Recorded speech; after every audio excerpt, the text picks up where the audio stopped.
Come to question number 12. In question number 12, what is two things are given to you? One is given to you building and another is given to you cable tower.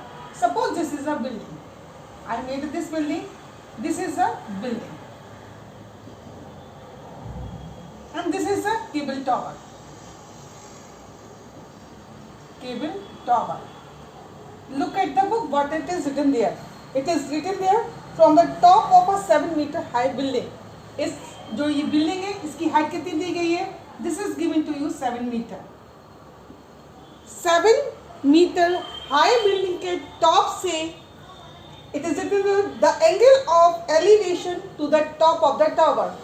यहाँ पे खड़े हो कि angle the top of the tower, इन दोनों के बीच में जो angle of elevation बन रहा है that is forming 60 degree.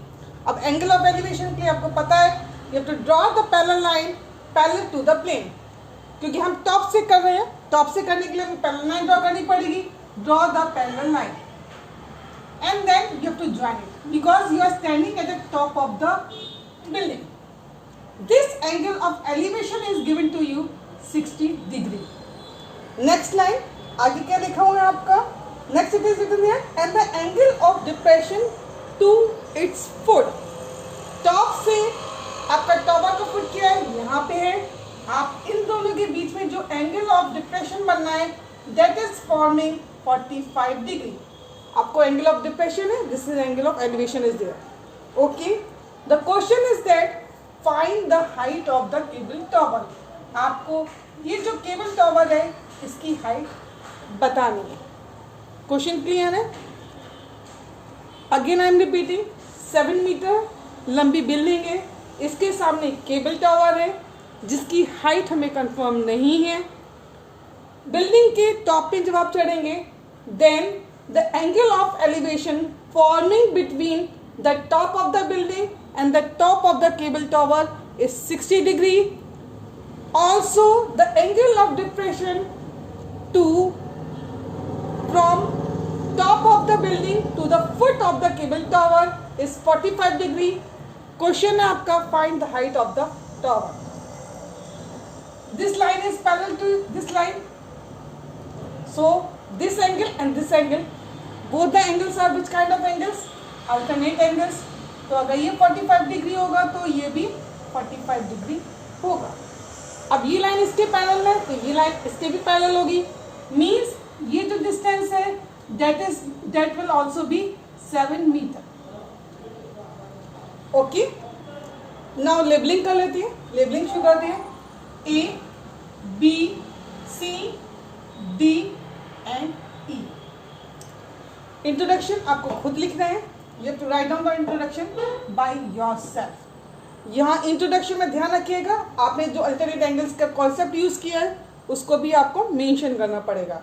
Only I will write down the calculation part. जो बीच वाला सेक्शन है वो I am writing. Now for that you have to consider the triangle one by one. सबसे पहले हम करते हैं let DE is equal to H. Okay, ये हाइट हमारी H है तो ये पूरी कितनी हो जाएगी? H plus 7 हो जाएगी. This is H, this is 7. तो ये केबल टॉवर कितना बड़ा हो जाएगा? H plus 7. आपका काम इजी हो जाएगा. Now first you start from triangle ABC. Okay, और BC आप मानना चाहें तो मान लीजिए it will be X. Now to start from triangle ABC. In triangle ABC perpendicular upon base 10 हो गया. 10 45 is equal to AB upon BC. 10 45 कितना हो जाएगा? 1. AB कितना है? 7. BC हमने x माना है, that means x is equal to 7. Now come to the topmost. This portion of the top portion of the diagram. Again, in triangle AED. ठीक है, हमारा राइट एंगल ट्राइंगल है. अगर ये x है तो ये भी x होगा. ओके, यहाँ पे हम लिख सकते हैं AD is equal to AD. Again perpendicular upon base 10 हो गया. 10 60 degree is equal to DE upon AD। 1060 कितना होता है? √3 is equal to, this is x upon, sorry this is h upon x,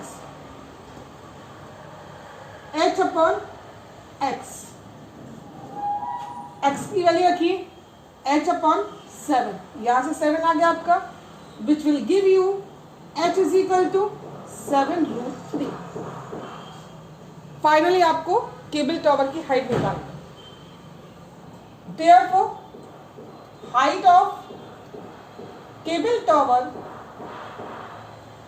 is equal to h plus 7 is equal to 7√3 plus 7, 7 common, √3 plus 1 metre. Finally answer आपका word में आ जाएगा। So this is the solution of question number 12।